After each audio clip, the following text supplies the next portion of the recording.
Hello and welcome to our first designer Q&A with me, Emmet, the designer of Ink Ribbon. I am the founder of Old Oak Games. We started up about 2 years ago, and this is after doing Beyond the Woods, our 5e Irish fantasy setting, which you can see. Oh my god, this is so confusing. There, for both 5e and Legend of the Mist. Ink Ribbon is our first original game, so I thought I'd jump on and chat about and answer folks' questions. I had planned on running through like how tests work and how combat works, but we got a good chunk of questions from folks, so I'll probably just jump into those and then I'll do another stream talking about the rules and how to run things and everything like that.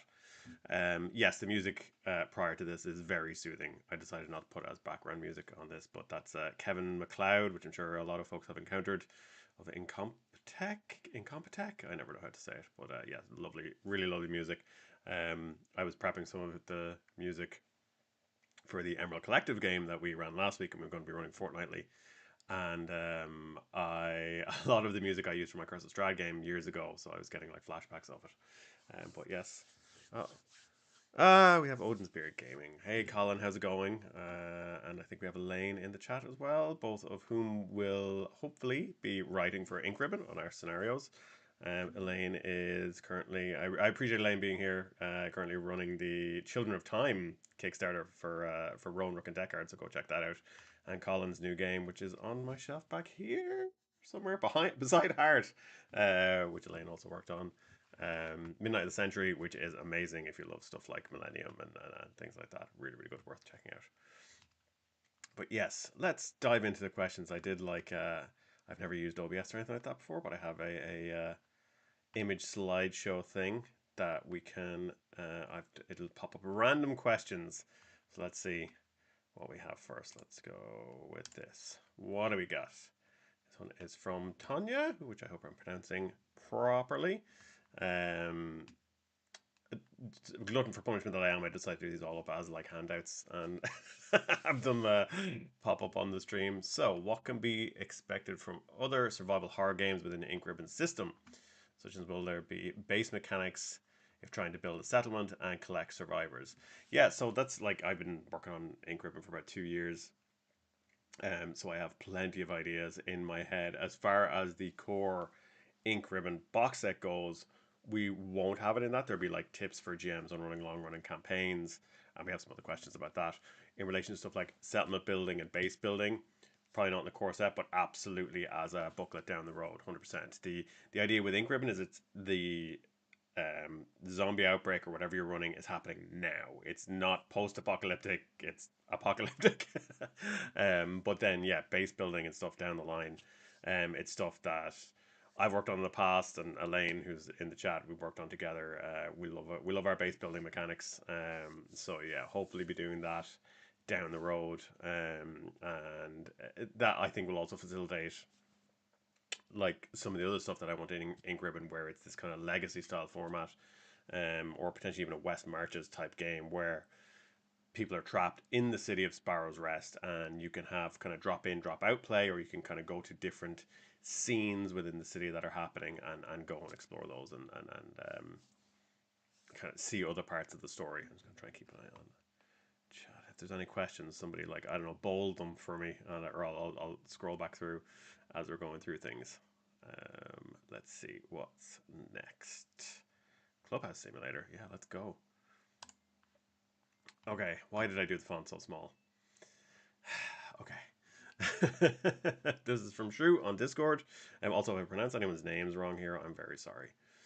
I really like the playtest adventure. Feels like the adventure was really a dungeon crawl of sorts. Will the other adventures use exclusively this structure? If not, I'd love to know what are the other styles of adventure design based on survival horror you think of bringing to our tables. Well, we have two of the potential adventure writers in the chat, but broadly, one of the things I love about survival horror games and Resident Evil and things like that is having a big area to explore and not really knowing you're kind of guided. You have like gates that you can't get past, like certain one wing of the police station is inaccessible because you don't have the key, but that openness to explore and not know what's coming around the corner is something I really, really love, which was a ton of fun to design for the Sparrows Rest Police Department, which is in the quick start. The which completely blew out of scale of what it should be. But running that with different groups has been really interesting because they've tackled it in completely different ways. And in my head, there's a path they should go, like an ideal path as I envisioned it. And suffice to say, that has never happened when I've run the game. But those are the types of games I want to run. It's depending on the scale as well. I'm currently in the process of writing a prequel adventure, which is intended to be shorter, like to be played during conventions and things like that. So you're not going to have that sprawling map with like locked doors that you can't access until later in the adventure or whatever. So it has to be tighter. So for me, really, with there's adventures the way I like to write them, but I don't want to hamstring the adventure writers into a certain structure. You know, there's hey, here's the inspirations. Go write a fun adventure, a survival horror adventure for folks to play through. So that's kind of my goal with the adventures. Uh, yes, absolutely, Colin. The Outbreak is an underrated gem for sure. I should say as well for anyone who might be coming to this fresh, if you follow the link in the description, you can follow on BackerKit and you can pick up the quick start for free. It's over 100 pages. It completely ballooned out of what was intended, but it has all the rules, it has an intro, and it has like a 50-page adventure to play through, pre-gens, handouts, tons of stuff. I'll have a flick through it later on just to run through things. I'm going to try and answer questions as they come up because it'll be easier. Um, Plans for Nemesis style big invulnerable dudes who will hunt folk through the adventures? Absolutely. So the starter adventure has the Scourge. So we have these literally Nemesis style enemies that will hunt you down. That very much that stalker type enemy that you see in Resident Evil games that you have in like Silent Hill with Pyramid Head or the Evil Within as well. I've been replaying and watching some speedruns of that recently and just remembering all the really cool stalkers in that. Clock Tower, all that kind of stuff. So I love those kind of stalker type enemies. But yeah, the idea is that each adventure will have a different one. The research dossier, which is our monster book, will have a couple to choose from. And what you can do is even you can take an adventure where you know the Dead on Arrival, our starter adventure set in the police station, is intended to play with the Scourge, which is this big hulking Mr. X nemesis type um, enemy. But you could be like, no, I want to pick a different stalker, and you can put them into it instead. So, and it'll give a different experience. So you could run it for different groups if you wanted, and it would play out different ways. And just to give that the variety of it and kind of tone the game to what you want to play. Like if you want to do like more of a creepy stalking, like the witch from Left 4 Dead, um, as your nemesis stalker type enemy, you can do that, and it's going to give a very different experience to Kool-Aid Man busting through the walls, chasing down the survivors. Powerful weapons like assault rifles and great grenade launchers. Yep, absolutely. So the way that the game works is we have this horror mechanic. So horror starts at one. Horror is kind of a representation of how bad things are getting. It's this escalation through the course of play. As it starts low when things happen, like the lights go out, or the nemesis appears, or one of the party's allies dies, or one of the party dies. Horror goes up.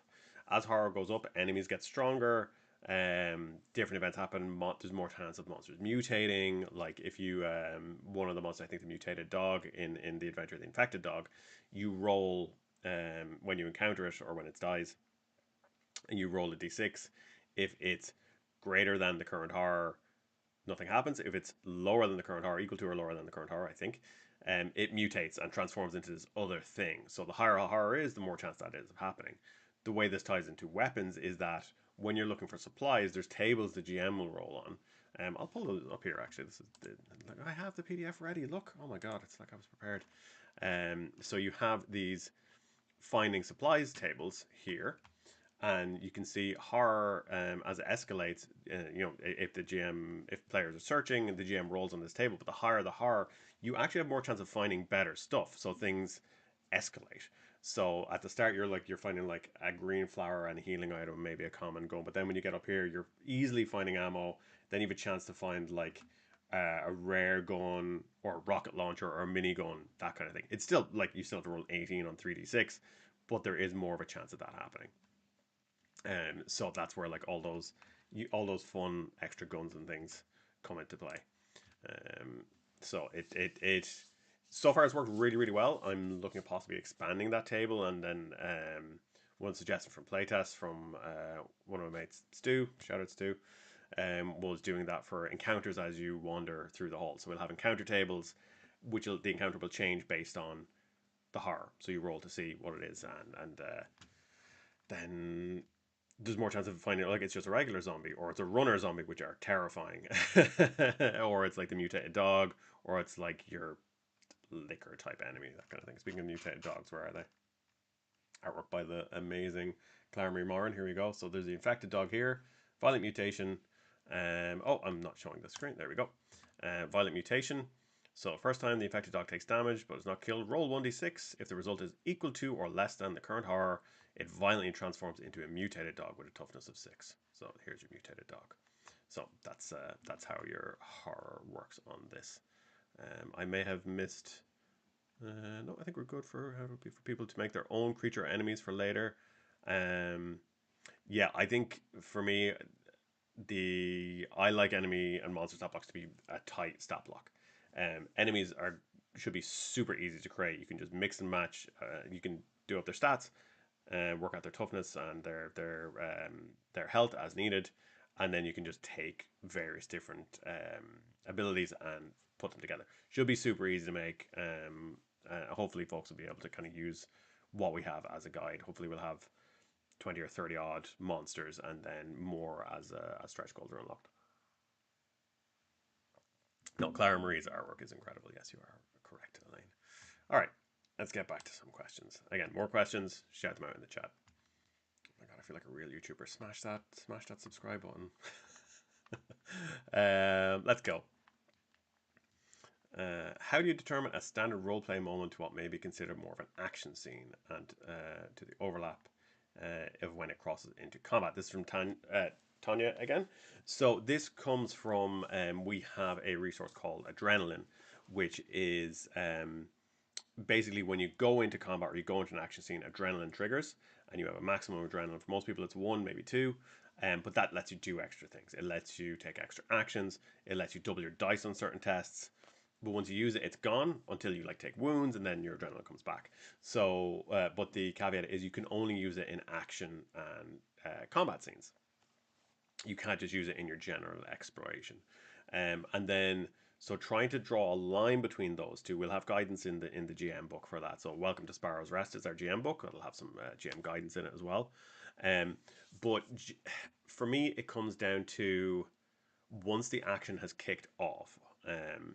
So if you're sneaking up on a monster, say, and this has come up, if you're sneaking up on a zombie, I think this came up in the Emmer Collective game as well. For me, the action scene hasn't started yet. It's you're getting ready. So then when you make the attack, you can't roll adrenaline, you can't double your dice, that kind of thing. But once you make the attack, action has started, everyone can use adrenaline. For an action scene, kind of the same thing. Once things are in action and in flow, not the kind of that tension beforehand. Once everything is actually kicked off, that's when you can use it. So if you're sneaking through a quiet room, the zombies spot you and you run, the action scene has kicked off, or the combat scene, whatever you want. That's when you can use adrenaline. That's when things start to ramp up. But yeah, we will have more guidance on that. I'll probably do some videos on it just to talk through where that line is. For both GMs and players, because I know players want to know when they can use the thing. And then from just purely a part of that as well as from a game balance standpoint, where if and it's happened in one of our playtests where the players are just sneaking up on zombies and killing everything before anything could really happen. So a part of that comes down to game balance as well. Yeah, once the music starts, rep.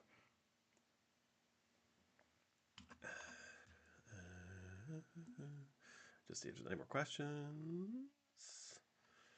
I don't think so. If I miss anything, apologies. Please just even drop them comments or send me a message or drop into the Discord, which is also linked in the. I want to say the doobly doo, but that's Matt Koval.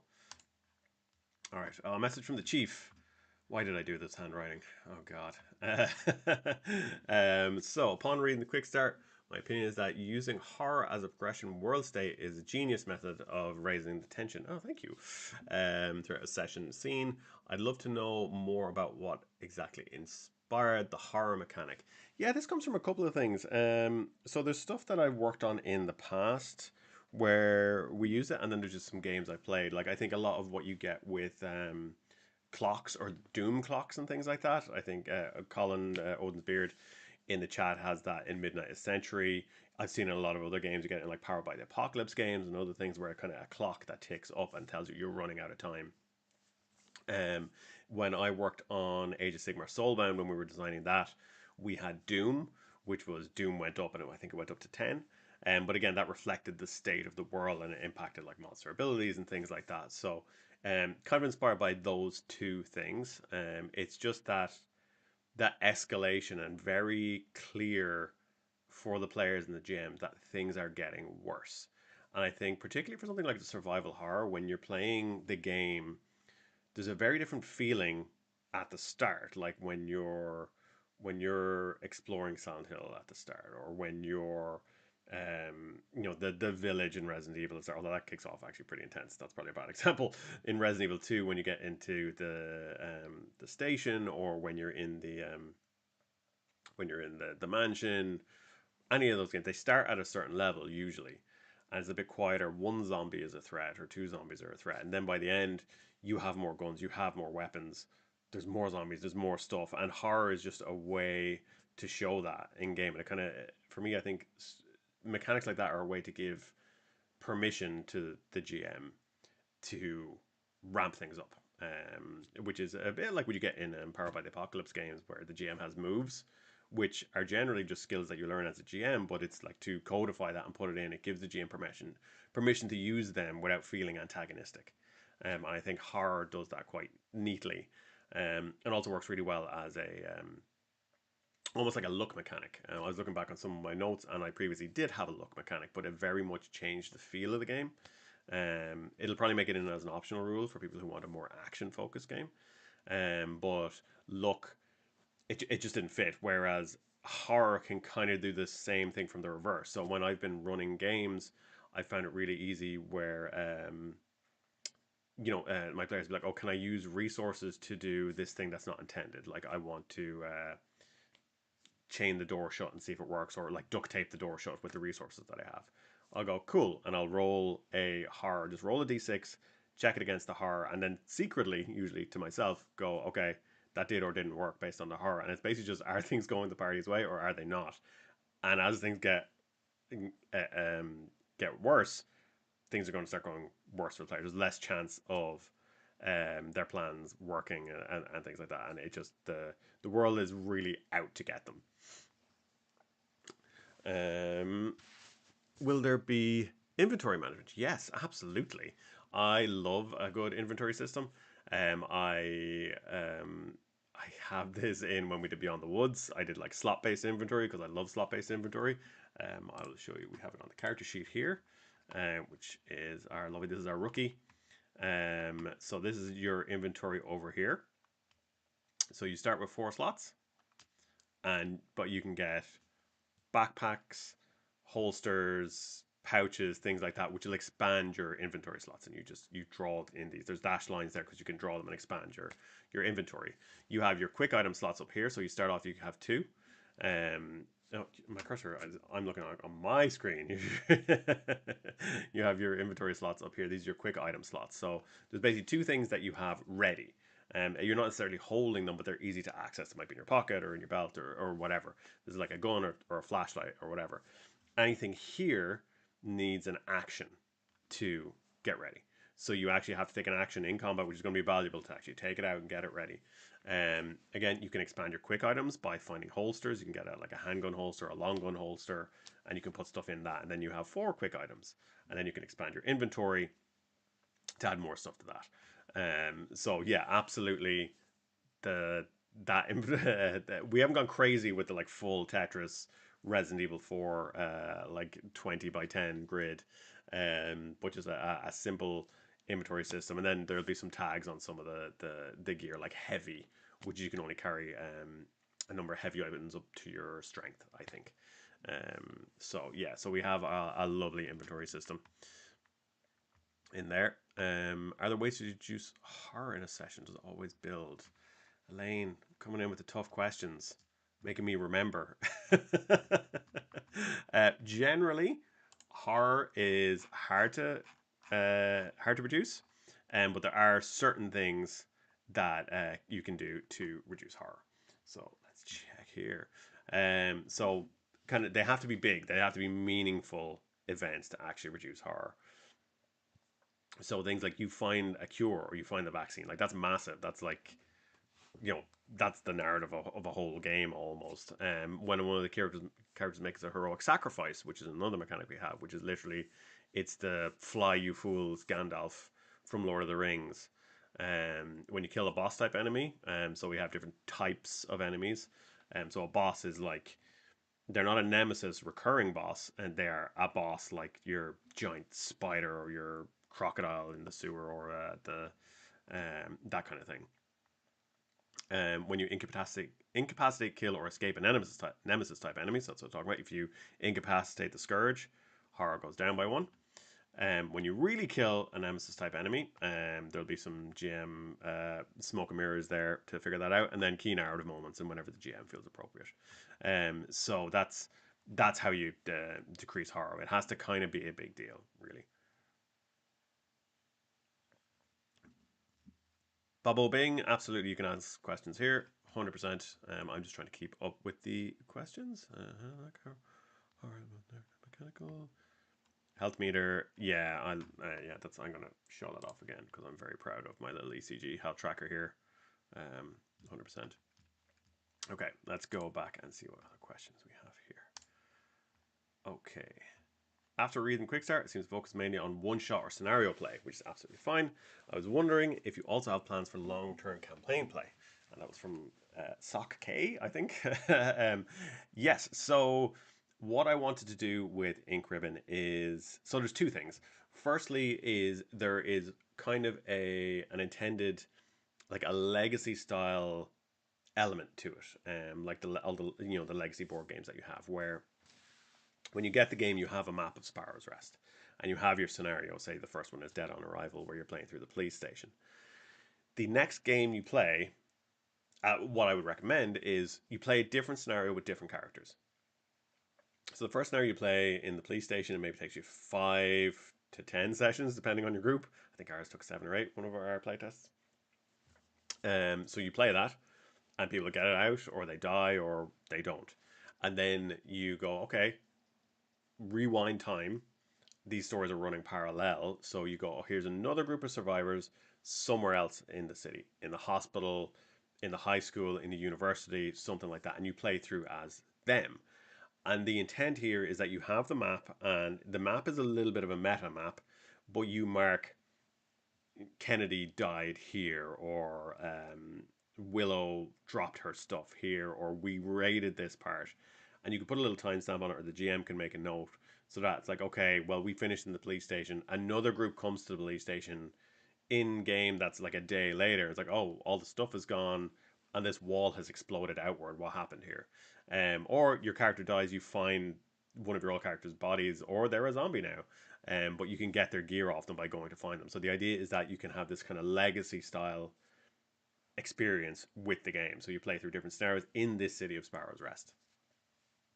Another part of that is the idea that your scenario, you play through a scenario 5 to 10 sessions, whatever it is. That's your first game, as in capital G game, and then the sequel.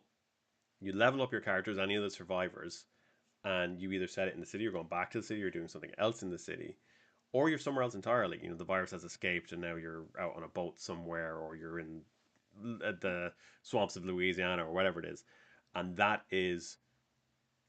follows on from your first game, and your character has leveled up and they become more competent. It's the Leon from RE2 to RE4 to RE9 kind of thing. Um, so that's the intent with it, is that you have these confined experiences that happen over 5 to 10 sessions or whatever it is, and then the next game you play, you either run a parallel story that's happening around the same time, or you it's a little bit of a gap maybe, and then that's your next. It's like a time jump, and your character is changed by the experiences that they've had already. So then, and that gives you that sense of advancement and accomplishment. Because I know different groups want different things. Some people want to stay as the same character and see how they grow. Others are happy to like do something new. I think with survival horror in particular, obviously you can see even like I was looking at Evil Within 2 today, or, Resident Evil 2 to Resident Evil 4 to Resident Evil 9, as I was saying. Like, Leon by the end of that is basically a superhero. And that's a very different vibe to Leon at the start of Resident Evil 2. So that's that escalation. So to kind of counteract that, it's like, hey, play as a new group of survivors. Um, yeah, asking in Discord, but thought I'd be asked to dev directly. Is the game supporting a long-lasting campaigns with a power scale based on short form? I think I've just answered that, hopefully. But yeah, so I suppose another way to follow on with that is that we will have a recommended starting points for a character. So a character creation will kind of be point by or packages, and it'll be like, hey, here's recommended starting survivor for just a regular person. If you want a more action focused game, or you want to start with more confident characters, you get these many more points and this much more equipment. So that'd be the intent. And then the GM book has rules for like cranking up the horror, cranking up the survival elements, or cranking up the action. So you can tweak and twist to your liking with modular rules that you can kind of plug into it. The survivor's guide is kind of as intended. That's the like vanilla way to play, and then you can change that as you want. So that's the goal with that. I had something else in my head, but I'm after losing it. Yes, let's see. What do we got next? Okay. Shrew. Is the campaign in Scars Rest going to be presented as a sandbox of specific adventures locales that groups can choose? Okay, here's another storyline. So that's basically the same question again. That works out. But yeah, the idea is that you can do parallel stories. That's kind of what I'm going for. Even chatting with Colin about his idea for his adventure, which is going to be set in a university, but a university that's kind of, slight spoilers, away from the city. And we were talking about it. Colin wants to happen at winter, at Christmas, which is going to be obviously the timeline for how that lines up with, say, the Dead on Arrival adventure is different. So maybe it happened a few months before, and then it's okay. Well, where did the seeds? What happens to survivors after that? Okay, if this happened a few months later, what happened after that? Were they silenced by Helix? Or were they captured, or whatever. So that's that's kind of the intent with it, where you get to explore these different stories within this city, kind of on this doomed city. My tea has gone cold. Add in a cemetery channel to the Discord. Oh, we should. Yeah, that's always good. Obituaries, 100%. All right, let's go. Let's see if we get the same question again. Plans for VTT support. Will it be part of the main campaign or make a stretch goal? Please don't forget us VTT players. I will not forget the VTT players. Absolutely not. So a couple of things at the moment. We're currently working on our VTT for Beyond the Woods for 5e. So we're working with Alchemy and Roll20 on that. I'm currently speaking to a developer about the possibility of bringing Ink Ribbon to Roll20. The how do I put this? The short of it is that we are a small fish. So getting a new system onto Roll20 or onto Foundry or what have you, or Alchemy, is going to be a lot of work. And for the people that you're working with, these people are, people I've worked with over there, they're lovely, but realistically, they're running a business. They need to go what's going to make them the most money. A small indie game like this probably not going to be, it's not going to be a system seller per se for them. But saying that, I'm hoping that we can do VTT support down the line. I know some folks in the Discord have already started making games on Foundry and Roll20 and everything like that, and seeing this stuff pop up is awesome. So I will help the community with that as much as I can by giving out tokens, artwork, the maps, making them as usable as possible in VTT. As it stands, we don't have plans for VTT in the campaign. That could change. We have another 6 weeks. That could change, but for now we don't have plans. But I would hope to down the road. Yeah, alchemy is really. I really like alchemy. It's how I like to run games where it's kind of just a moody scene setter. It's really really nice. But at Roll20 we're using for our stream with Emerald Collective, and that's working really nicely with the map and just being able to show folks where it is. Like the kind of okay, where do we go from here? So yeah, that works really nicely. Yeah, you can do your own Roll20 development. I failed coding in college, so and I had to retake the exam, so that won't be me. Okay, let's see. Anything else? Cool. Let's go. Let's see what else we have. All right, ticking along now. Shrew. Psychological and sci-fi horror, other present genres and inspirations. Are you considering optional rules expansions to tune more into these themes? For example, bringing in mechanics that will spotlight the character's inner emotional conflict. Short answer, yes. So, some of you might have seen on, excuse me, um, we did a post, "What's in the box?" Basically, we are doing a core box and we're doing a deluxe box. The core box has the Survivor's Handbook, which is the core rules. Welcome to Sparrow's Rest, which is a guide to the city.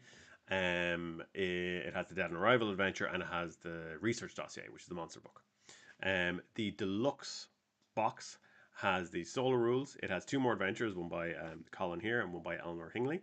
And it also has Unexplained Phenomena, which that's the supernatural book for Ink Ribbon.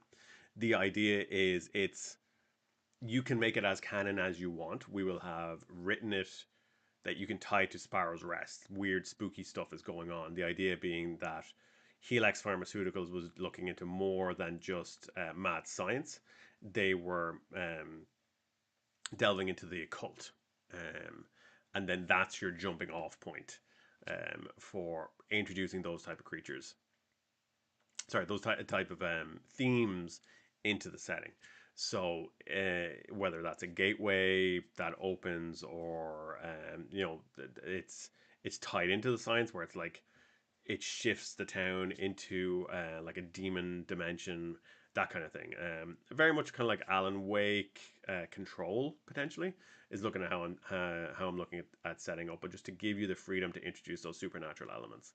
Again, the GM book, The Welcome to Sparrow's Rest, will also have suggestions for setting your game outside Sparrow's Rest, so somewhere else, and then that might be one where you can easily drop in more of a supernatural twist to it, or it's mad science gone to a level that it feels supernatural, like what you have in something like Resident Evil Village, where that felt you had like werewolves and vampires and things like that, but they tied it back to science or a parasite or or whatever. Um, the mechanics will stay the same, but again, tweaking them based on what you're trying to do. The talents will probably be tied more into those supernatural things like writing things into existence, or like psychic powers or manipulation and things like that, to give you more of those options and more weapons that would tie into that as well. Um, we won't be doing things like madness and stuff like that, because it just from a sensitivity point of view, I think games as a whole have moved past that. I think stress and panic and horror cover that for us. We don't need to get into things like that. But yes, so I love supernatural horror. Silent Hill 2, which is up there. There we go. Is one of my favorite games of all time. I wrote my dissertation on it in college. So yeah, I like the spooky horror, but also very personal horror as well. Like it's a very different flavor to something like Resident Evil, which is a bit more popcorn at times. They got that kind of B movie horror. Whereas Silent Hill is elevated horror. This is Dead Space. Yeah, that's the future expansion, sci-fi version. But then Mothership is already exists and it's a brilliant game, so I don't need to compete with that. Let me see. Foundry stuff. Cool. All right, we're good. Let's go. Oh my god, it's like 20 already. Why is it not September yet? From Tanya. Yes. Personally, I'm thankful it's not September yet because I still have a load to do to get the campaign ready. But yes, we'll be launching on the 22nd of September, which is a Tuesday. It is the day before the Raccoon City incident, which I believe was the 23rd, and also the week after the new Resident Evil movie comes out. So I'll probably go and see that to reduce my stress levels as we prepare for launch. But yeah, towards the end of September, we're going for about 30 days. The campaign ends. We're hoping to obviously the quick start will be there, but we're hoping to also have the character creation rules and some new monsters. We might not have art for them, but like monster stat blocks and things that so that folks who back the campaign, they'll be able to start playing straight away and start enjoying it with a whole load of new gribblies. On that, I am also considering just doing some special Discord exclusive or backer exclusive stats converting our Irish mythological horror monsters to ink ribbon. So a banshee or a Dulachan, the headless horseman, and you can use them in ink ribbon. Just because I thought that would be really really fun. Will there be modifications for weapons? So larger magazines, flashlight attachments, scopes, red dots. Will weapons say yes? All of those things. Let me grab the book. So let's see. Whoa. Okay, so yeah, these are your kind of your basic weapons here. You have your melee weapons up here, which are a bit looser. They're kind of improvised weapon, one-handed, two-handed weapon, just to give a bit more freedom. Whether it's an axe, a knife, or a club, or a chair, or whatever. Then you have your range weapons: crossbow, flamethrower, grenade launcher, explosive round, all that kind of stuff. Then you have that's weapon tags. You have your survival gear, which also includes uh, upgrades essentially, or attachments for the weapons. So you have, where are we here? An infrared scope that can be attached to a gun. You have a quick loader, which lets you load quicker. You have a stock, which can be attached to a gun that makes it more accurate. And then you have like an expanded mag is here somewhere. Expanded mag up here. So like the stock steadies your aim when using a gun. You gain an advantage, which means an extra dice, on all ranged attacks when using a gun with a stock. The stock fills one inventory slot when not equipped to a gun and increases the gun size by one when it's equipped. So that's the same thing. So it just adds an extra inventory slot. So yeah, all of these things I'm going to try and keep adding to these. So if folks have suggestions, I am delighted to add them. Likewise with the resource crafting, new recipes that folks might want.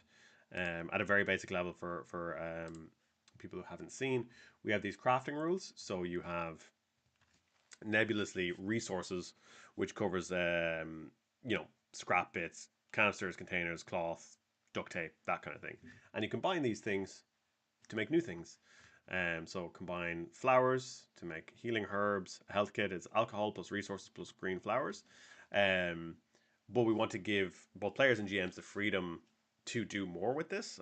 So some of this might come down to adding recipes. Some of it might come down to just um, giving the GM the players permission. So for example, I think someone in Discord might have mentioned it, and it happened in one of our games as well, where basically someone had a flashlight and they had a gun and they had resources, and they said, "Can I use some of my resources to attach the flashlight to the gun?" So basically, duct taping it to the gun so that they had it ready then. And I was like, "Absolutely, you can 100% do that." And that's exactly as it's intended. The idea to give a bit more freedom for people to be able to do things like that and come up with clever ideas. Um,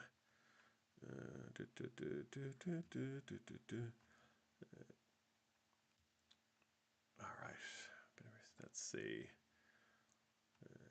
Any more questions? Modification spotlights. Have a mysterious trader who can pop up on occasion and be all, "What are you buying?" No, but I think I do have a box out called "What Are You Buying?" or I did anyway. Uh, there we go. Got some rare things for you, stranger. There you go. I love that guy so much. I didn't think they could recast him well in the remake, but they did. But they did. Um, uh, how many character options do you think will be in the finished core book from Dread? So we want to keep it tight. The books, because we're doing booklets, we have an upper limit of about 60 pages. The rules as it stands, when I worked it out, were about just under 40 pages. Character creation should be tight, as in it should be succinct. So it shouldn't take up a huge amount of space. So what we want to do is include options for talents, which are just like little things you can do, and then you can get more as you level up. So, like the rookie's talent here is firearms training. Ignore up to 2 points of stress when making a shooting test. So, little talents like that that you can take. And then stress relief, which you have over here. I'm going to see if I can zoom in without this going crazy. It doesn't like it. Hang on. Oh, God. So, no, we can't see it. I'll just read it out. It's all good. So stress relief, again for the rookie, locked and loaded, reduce the stress by 1d3 when you find a loaded gun or ammo. So a lot of the customization that we want to include is more talents and more of those stress reliefs. The actual character creation will kind of be point by. If you think about it, you can kind of see it in the characters. So like the rookie has stats of 4, 3, 2, 3, which adds up to 12. If you look at all the other characters, they have stats that add up to 12. So that'll kind of be where you're sitting. And then you have each of these skills is worth, say, an XP for creating your character. So they all total to the same amount. So the character creation will be really straightforward. You'll have arrays for attributes that you can pick your array, and then you'll have, hey, here's 12 points to spend on your skills. And a rank 1 cost 1 XP, a rank 2 cost another 2 XP, so 3 XP total. I think that's the maths I have in my head. And then you get talent and you get your take a breather. So the character creation should be pretty quick, and we want to leave it kind of very easy for folks to make characters at the start and provide lots of stuff to inspire them, and then that they can very easily create their own stuff, and then we'll add more as we go. And likewise, there'll be more options then in the Unexplained Phenomena book for supernatural characters.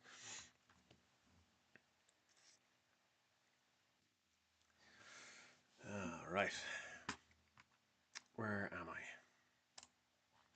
I spent a lot of time figuring out how to work OBS, but it actually has worked. That's good. Master of Unlocking, 100% Boulder Puncher, yeah. How close can we skirt to these things? Let's see. Really like the playstyle adventure. It felt like the adventure was really a dungeon crawl sorts. Will the other adventures use exclusively this structure? If not, I'd love to know what are other styles of adventure. I think we had this already. There is a good chance that this random question generator is recycling through questions. Okay, cool.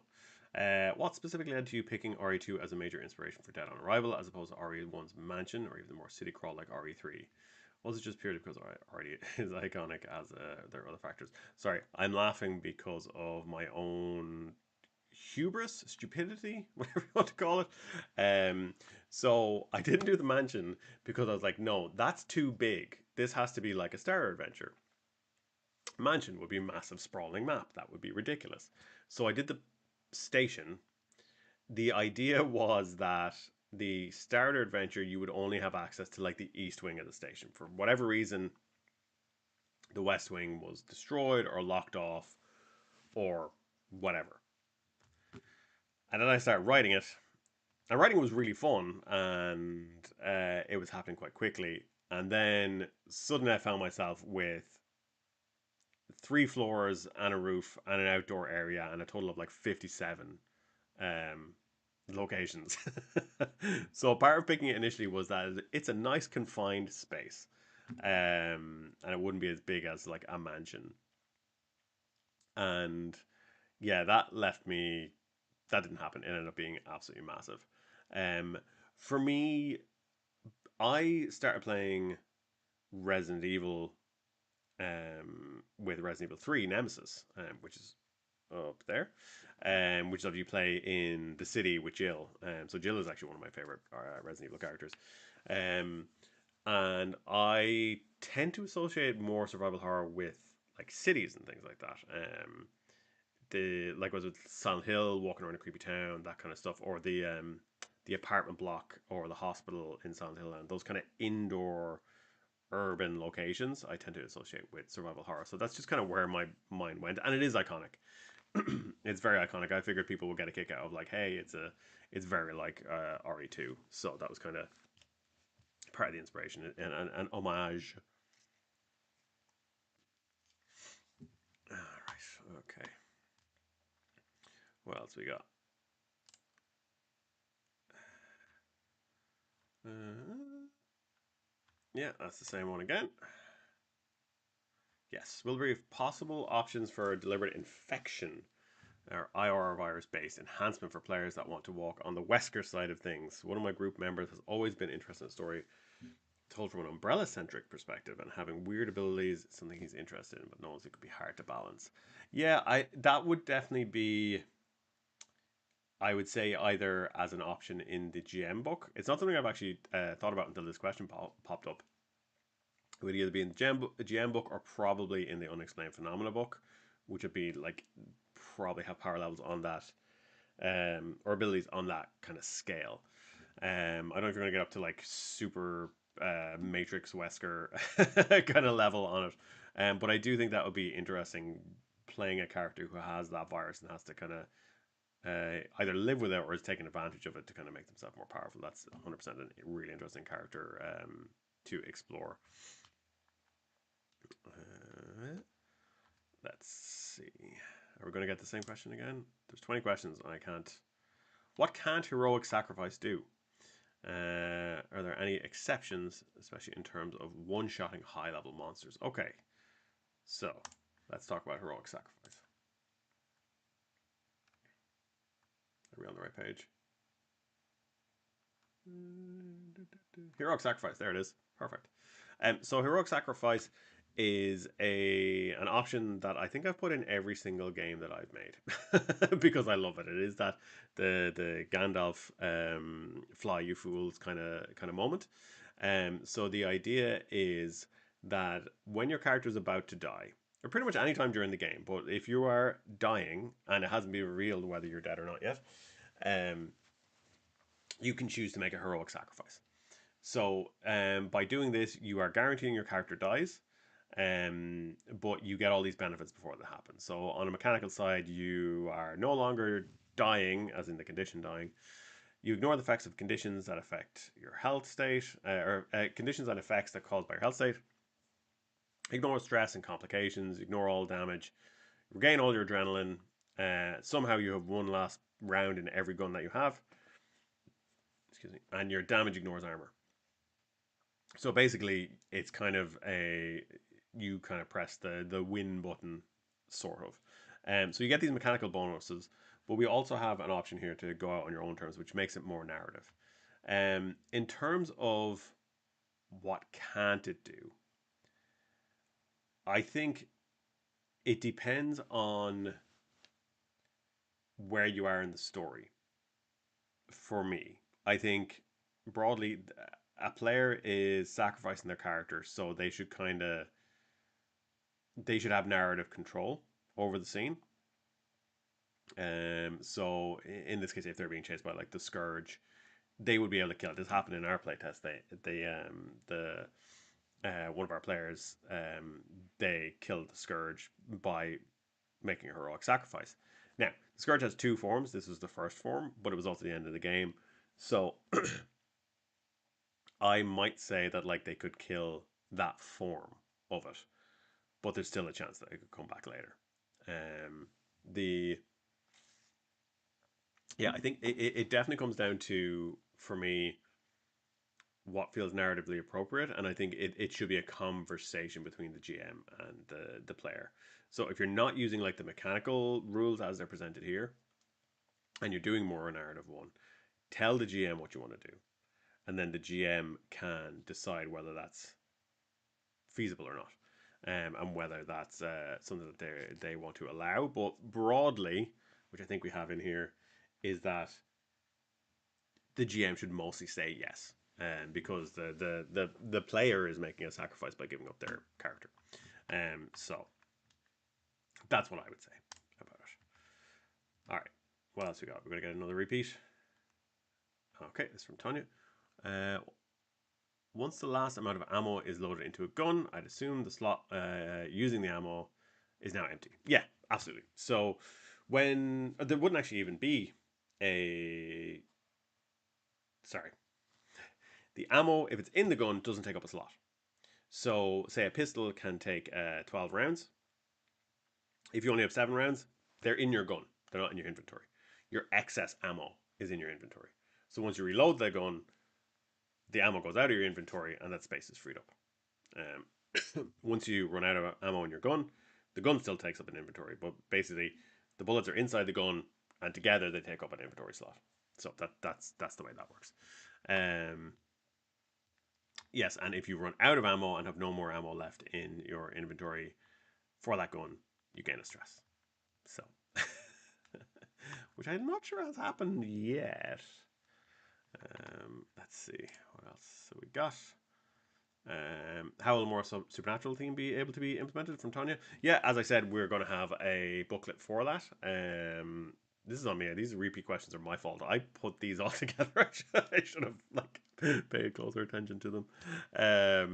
The We'll have the unexplained phenomena book, which will give you those supernatural character options, and it'll be um, you can do it within the story of Sparrow's Rest as Helix, or you can do it as something else. A cult. You can't beat a cult. A good old fashioned cult that causes all kinds of shenanigans.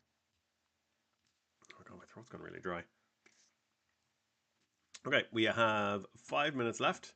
So if any more questions in the chat, please ping them through. Where is my thing gone? Here we go. Let's see. Had already plans to cover legacy characters between the shorter adventures. Maybe new traits for hardened characters that have been through this kind of thing. Any idea was initial die for panic rolls? Yeah, absolutely. So this kind of ties into some of the things we were talking about earlier, both in how like doing a sequel to your game and then how characters level up. So some of the talents will have like prerequisites, which might be something like have training 2 in this skill and then you can take this talent, but also might be more narrative where it's like survived an outbreak or uh, got down to dying but didn't die, stuff like that. So that'll give you like your hardened and your like 1,000 yard stare kind of talents and things that are being a bit more flavorful. And then likewise on their stress, they might have a better stress resistance, or they can get rid of stress easier because they've seen things that like that before, or there's less chance of them gaining stress. So they would get to make a test to resist stress, where other people just get stress. So that kind of thing. How did you first come up with the idea of ink ribbon, and what did you start building first? Did you trip away every day a little bit at a time? So ink ribbon's been in my head for a couple of years. It I'm a massive survival horror video game fan. There's a lot of horror tabletop games I like, but none that play the way I want them to exactly. So it was like make my own. Saying that, Mothership is one of my absolute favorite games. It's such a good game. I love what they've done with it. It also has one of my favorite character sheets, which basically has character creation on it. But it's D100, which I've never been a massive fan. I like D6 dice pools, and again, Alien, or the Year Zero engine is a good engine. It doesn't do exactly the things the way I like them done. And then I've designed D6 dice pool systems in the past. I like D6 dice pool. So I came up with the idea a couple of years ago to create a survival horror game. A part of it was almost like a design exercise of how would I represent this in tabletop form.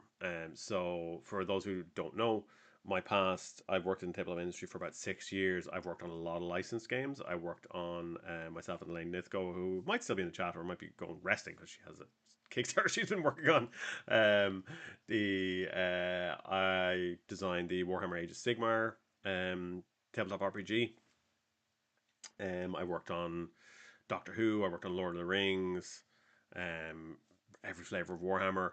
So I've always enjoyed the challenge of how do we take this property, this IP, and make rules that fit it. I generally don't like, hey, we'll just use this rule set for this game, even though it doesn't really fit. I like the idea of um, building a bespoke system to fit that type of game.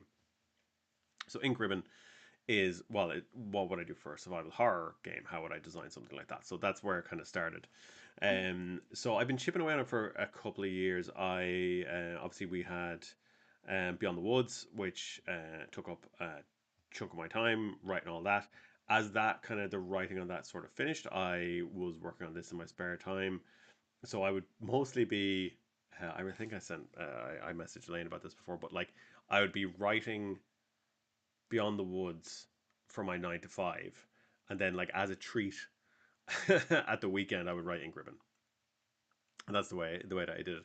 When I went to UK Games Expo last year, after meeting all the amazing folks there, all the incredible indie designers and things like that. I came home and in like 2 days wrote the entire rules. At that stage I kind of just been doing notes, but I wrote like all the rules in 2 days. Or something like that, and I just absolutely tore through because I was so inspired by it, and it got to a really good place. They're pretty close to what they are now. There's been some definite improvements through playtesting and sharing them with folks. Um, and then at the start of at the start of this year, I knew I wanted to do Ink Ribbon this year, in September, and the when the writing was finished completely on Beyond the Woods, um, which was a massive undertaking. Like creatively, that's where your brain is for 2 years, and then you're finished. It's like it's almost frightening that it opens up like that. But then I was like, I'm gonna write the. I want to play Ink Ribbon, but I need an adventure, so I wrote the adventure. And I think the adventure took me 2 or 3 days to write as well, which was awesome. So yeah, that's kind of where it came from. It's been in my head for years. I keep finding my notes, and it'll be like from 2025 on this date and 2024 on this date and stuff like that. And like, God, I've actually been working on this for longer than I thought. But yeah, it's always in the back of my head. And then when I'm working on this, I'm thinking about the next game as well. I'm sure a lot of the game designers can relate with that. God. Okay. Six dice pools, fave. Yeah, let's do it. Colin, besides RC, what's your favorite RE game? Uh, Now, I would have said RE4. RE4 remake is amazing. I played RE2 a lot. I've actually replayed the remake of RE3 a ton. Yeah, I played a lot of them. Sorry, I love a lot of them. What would I go back to? Depends on what I'm in the mood for. If I'm in the mood for like classic Resident Evil, I'd probably go and play RE2 remake or RE1 remake, which was what 15 years ago or whatever. And then for the more action ones, RE4. I loved RE9, but more actually Grace's sections. They're more horror focused on those. But yeah, they'd be my fave. Um, Elaine is still here. Soulbound mentioned, yeah, our baby. Uh, All right. I also had someone sent me a message. Uh, I can't find. Let me see. What was my favorite soundtrack? Just to like really dive in into RE thing. Kay on Discord. Was your favorite top three favorite save room themes? And I had to. I have a playlist of all the save rooms, so they kind of all bleed together. But I think my favorite is probably RE3 um, save room, both the original and the remake, because they're very very close. Because that was my first Resident Evil, and then probably RE2 and RE4 the original. I can like almost hear the typewriter clacking when I do that. But I will say, Village has a really good save room theme, and RE0 actually has a really good save room theme as well. All right, I'm gonna do one more question and see what pops up. We will get the same question again. and then we will wrap it up. Plans for VTT, we did that one. Have we gone through most of them? Games are going to be presented as Sandbox, we did that one. All the zombies see in darkness, and with regard to noticing the flashlight when long range attention. So, the zombies, the basic zombies, your walkers and your shamblers, do not react to light. Runners, as written, don't react to light, but I'm probably going to change that because I've written runners as being smarter. Um, but we also have some other zombies that do react to light, but they are not released yet. We have screamers as well, and boomers, your big zombie, and then your witch-like zombie from Left 4 Dead. So there will be some that will react to light, and there will be some that are completely blind, a bit like the cordyceps from the clickers from The Last of Us. So yes, they do not react to light. I'll leave it up to you as well. All right, I think that's pretty much. Player characters die. What happens with information and gear? Yeah, as I said, it's left there. You can go back and get it. Information is kind of up to your table.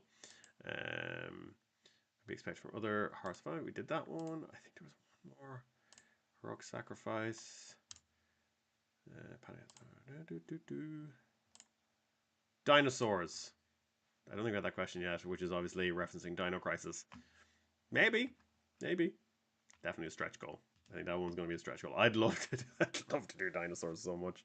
But yeah, it's a stretch goal. Played Resident Evil board game, that Mackay said. So I actually haven't played the Resident Evil board game. I know some of the folks at Steam Forge are really nice folks. Their minis are gorgeous, but I've actually never played the board game. I know very little about it, actually. Weirdly, as a big RE fan, I figured it wouldn't really get to the table for us.